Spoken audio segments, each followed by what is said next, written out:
Seperti diketahui, Ari Wibowo menggugat cerai sang istri di Pengadilan Negeri Jakarta Selatan pada 3 April 2023. Alasan Ari Wibowo gugat cerai Inge Anugrah setelah 16 tahun menikah lantaran adanya ketidakcocokan.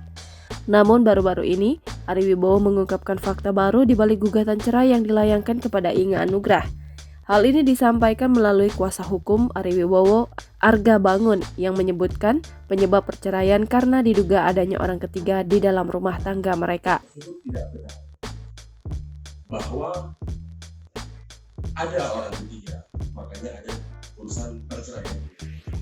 Namun, terkait sosok orang ketiga dalam rumah tangganya, Ari nampaknya enggan memberitahu, termasuk pula sejak kapan orang ketiga itu muncul di rumah tangganya.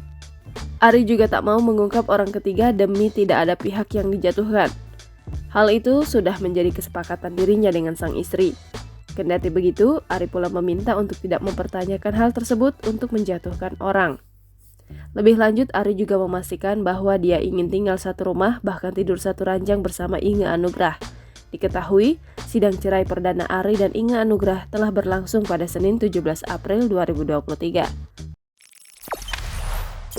Jangan lupa subscribe, share, komen, dan like ya!